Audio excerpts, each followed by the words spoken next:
You are safe. You are fed. You are sitting in a climate-controlled room swiping through an endless feed of entertainment. By all historical standards, you have made it. So why does this exact scenario so often leave us feeling completely hollow? We spend most of our waking hours trying to eliminate friction from our lives. We want easier commutes, faster deliveries, and softer mattresses. But when we finally achieve that perfect frictionless stability, we often find ourselves feeling stuck rather than fulfilled. To understand why, we have to look at a biological process called homeostasis. Homeostasis is the state of steady internal physical and chemical conditions maintained by living organisms. Think of it like a thermostat. Your brain naturally resists sudden changes to your environment or your routine, constantly working to keep you at a stable baseline. When you stick to what you know, your brain recognizes that you are safe from predators and unpredictable threats. To encourage you to stay right there, it releases a steady, comforting drip of dopamine and serotonin. Over time, your body learns to crave that predictable chemical reward. But here is where the wiring crosses. Your physical body evolved to seek the path of least resistance, to conserve energy.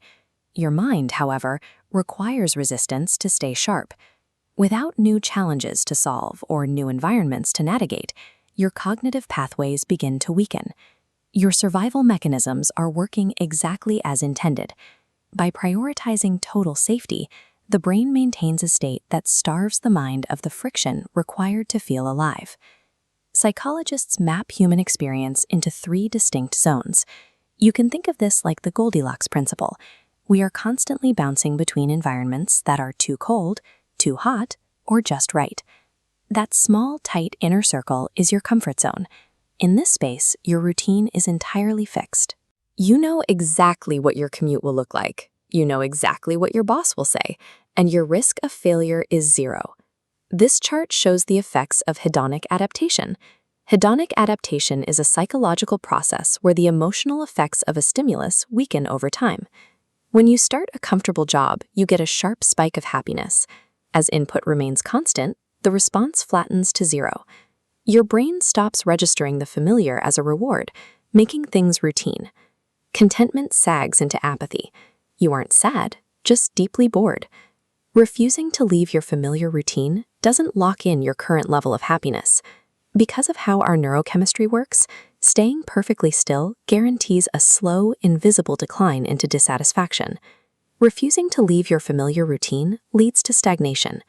This state provides no incentive for the emotional system to function efficiently. Realizing they feel stuck, many people try to fix the problem by doing the exact opposite. They quit their job without a backup plan, or they move to a new country on a whim. They leap straight past the middle ring and land in the vast outer boundary. This outer ring is the panic zone. Out here, the level of uncertainty is so high and the demands are so novel that they completely overwhelm your current coping skills. When you face too much novelty too quickly, you experience an amygdala hijack. The amygdala is a small collection of nuclei deep in the brain that detects threats. During a hijack, this tiny alarm bell perceives your massive life change as a lethal danger and cuts off communication to your prefrontal cortex, the area responsible for rational, logical thought. Your physical body reacts instantly. Blood rushes away. Your heart rate spikes. Your breathing quickens. Your nervous system gears up for a primal response: fight, flight, or freeze. As this chemical cocktail floods your system, your ability to make complex decisions is paralyzed. The overwhelming discomfort leaves one option: retreat to safety. By throwing yourself too far into the deep end, you prove your brain's worst fears right. The extreme stress sends you running straight back to your couch, more convinced than ever that change is dangerous. Fortunately, there is a middle ground. Humanistic psychologist Abraham Maslow noted that life is an endless series of choices between returning to security or stepping forward into growth. That middle ring is where we make the choice to step forward. In 1908, researchers defined the Yerkes-Dodson law. This principle demonstrates that human performance peaks as stress increases, up to a certain point. To reach peak physical and mental condition, you cannot be perfectly relaxed. You require a moderate, manageable dose of pressure. This chart plots human performance against stress levels. The highest point on this curve is a state called optimal anxiety. In this state, your heart might beat a little faster, and your muscles might tense, but your brain isn't preparing to run away. It is preparing to rise to a challenge. It works exactly like lifting weights in a gym. If you lift a feather, your muscles learn nothing. If you try to lift a car, your muscles tear. But if you lift a weight that is just slightly heavier than you are used to, your muscle fibers adapt, repair, and grow stronger. That flutter in your stomach when you speak up in a meeting, or the nervousness you feel when trying a new hobby, that isn't a sign that you should stop. That mild anxiety is the biological requirement for high-level performance. Without that friction, we atrophy. By intentionally finding that just right level of difficulty, we teach our nervous system how to handle pressure and truly expand our potential. Every time you successfully navigate a small, manageable challenge, you rewire your self-concept.